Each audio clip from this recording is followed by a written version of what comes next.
A culpa pela pandemia de coronavírus no mundo tem nome e sobrenome. É do Partido Comunista Chinês. E se você ainda tem alguma dúvida a esse respeito, precisa chegar até o final desse vídeo. Não, a China não criou o novo coronavírus em laboratório. Esqueça as teorias da conspiração. O novo coronavírus é uma tragédia anunciada. E para entender exatamente como isso aconteceu, é preciso primeiro visualizar essa história em ordem cronológica, numa linha do tempo. De acordo com oficiais chineses, o primeiro caso de Covid-19, o nome científico da doença respiratória aguda causada pelo coronavírus da Síndrome Respiratória Aguda Grave 2, aconteceu no dia 17 de novembro de 2019. E o primeiro indivíduo a testar positivo para a doença apresentava sintomas no dia 8 de dezembro de 2019. A falta de condições sanitárias de um mercado de animais silvestres em Wuhan, prática comum num país que não oferece segurança alimentar, foi fundamental para o surto. Só depois do novo coronavírus dar as caras, tardiamente, o próprio governo chinês prometeu acabar com a prática. A contaminação era previsível. Um artigo publicado em 2007 por médicos de Hong Kong já alertava que havia reservatório de coronavírus em morcegos e que o hábito do sul da China de comer mamíferos exóticos era uma bomba relógio. Mas não se engane, essa bomba não se resume à vigilância sanitária. A China é uma ditadura sem liberdade de expressão, de imprensa, política e religiosa, com oposicionistas e ativistas de direitos humanos reiteradamente presos, torturados e condenados a campos de trabalho forçado. Nada disso é opinião, ideologia ou ponto de vista. Foi nesse país, governado pela maior ditadura do planeta, capaz de controlar mais de 1 bilhão e 300 milhões de pessoas, que o novo coronavírus se espalhou. E não dá para dizer que a experiência da China com doenças respiratórias é exemplo para o mundo. Há míseros 18 anos, as informações sobre um outro coronavírus, a SARS, já haviam sido reprimidas pelo governo chinês, condenando centenas de pessoas à morte. Tardiamente, o próprio Partido Comunista admitiu os erros e demitiu o ministro da Saúde e o prefeito de Pequim. Disse que a história serviu como lição. Não serviu. Mas não é difícil entender por que esse cenário acontece. Como a principal preocupação de uma ditadura é com a estabilidade do regime político, com a manutenção do poder de seus principais figurões e não com o bem-estar da população, sem enfrentar grandes resistências, líderes autoritários têm incentivos para negligenciar problemas que afetam sua imagem. Foi exatamente isso que aconteceu na China com o novo coronavírus. No dia 30 de dezembro de 2019, quando a Covid-19 adoeceu 7 pacientes em um hospital de Wuhan e um médico, Li Wenliang, tentou avisar outros médicos do problema, a polícia chinesa o obrigou a assinar uma declaração de que seu aviso constituía, abre aspas, comportamento ilegal. Li Wenliang e outros 7 médicos de Wuhan foram obrigados a assinar um documento admitindo, abre aspas, espalhar mentiras. Foi negligência a céu aberto. Entre o início de dezembro e meados de janeiro, o Partido Comunista Chinês minimizou o surto a um mero problema local, limitado a um pequeno número de clientes de um mercado de Wuhan, restrito a alguns poucos pacientes. Qualquer que fosse a causa da doença, não era nada parecido com SARS. O problema é que tinha tudo a ver com SARS. No dia 26 de dezembro de 2019, um técnico de um laboratório contratado por hospitais de Wuhan disse que sua empresa recebeu amostras de pacientes da cidade e chegou a uma conclusão impressionante. Elas continham um novo coronavírus com uma similaridade de 87% com a SARS. 2 dias antes, uma amostra do novo coronavírus retirada de um paciente foi enviada a um laboratório para o sequenciamento do genoma. Os resultados ficaram prontos no dia 27, mas as autoridades de Hubei, a província onde fica a cidade de Wuhan, ordenaram que ela fosse simplesmente destruída. Em pleno mês de janeiro, a polícia chinesa ainda controlava as informações, tratando o novo coronavírus como um mero boato. Em Wuhan, esse era o discurso oficial. A polícia apela a todos os internautas para não fabricarem rumores, não espalharem rumores, não acreditarem em boatos. E aqui cabe um parêntese.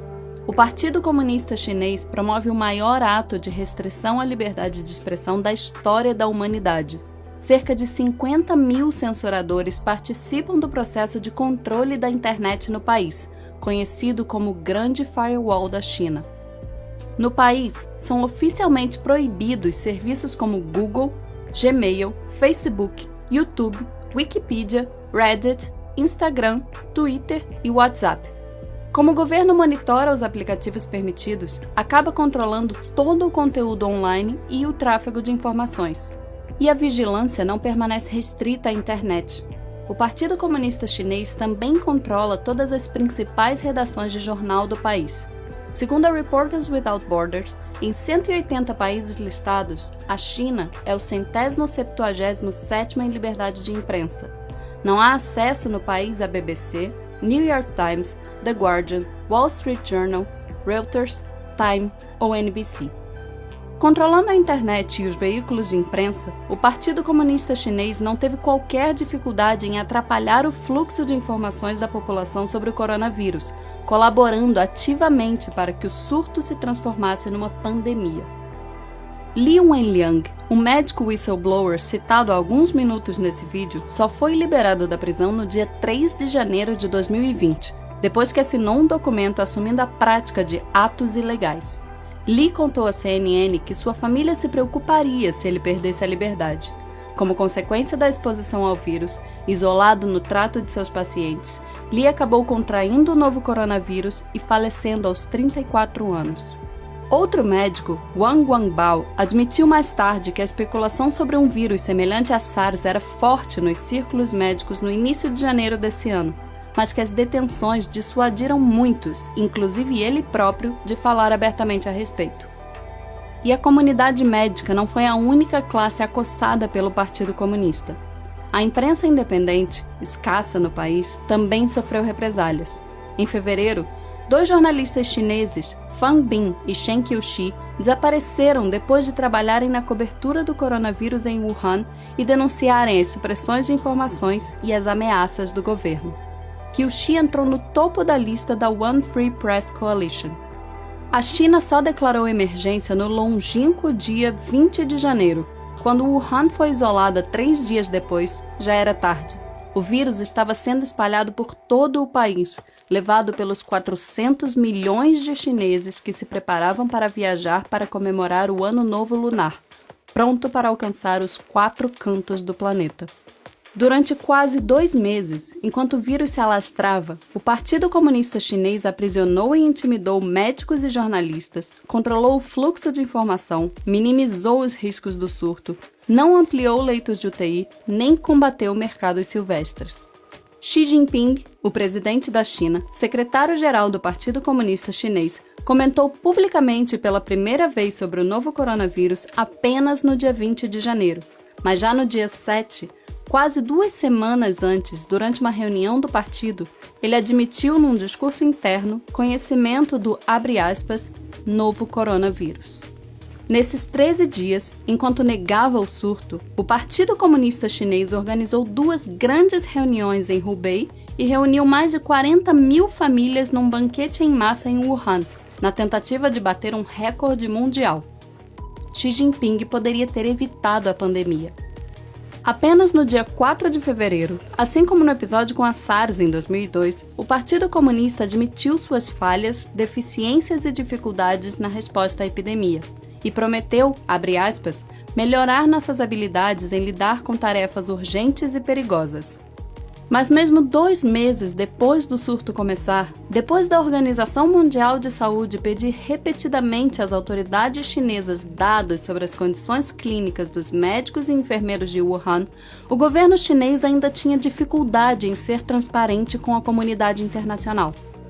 Repetindo as trapalhadas do Politburo soviético no acidente nuclear de Chernobyl em 1986, o Partido Comunista Chinês é indiscutivelmente o grande responsável por negligenciar um surto em tão local, reiteradamente ignorado pelas autoridades, transformando o novo coronavírus numa pandemia global. Reprisando os erros da SARS em 2002, a ditadura chinesa deixou o mundo novamente à mercê de seus caprichos, pagando por suas irresponsabilidades, sem nenhuma garantia de que tenha condições de combater exemplarmente novos surtos nos próximos anos, capazes de dizimar populações inteiras. É exatamente por isso que a culpa pelo novo coronavírus tem nome e sobrenome, e que se há outros líderes políticos negligenciando e sabotando o combate ao surto, é tão importante responsabilizar os principais autores políticos dessa pandemia. Ela nasceu no coração do Partido Comunista Chinês. Inúmeras pessoas inocentes morrerão nas próximas semanas graças à ineficiência de uma ditadura.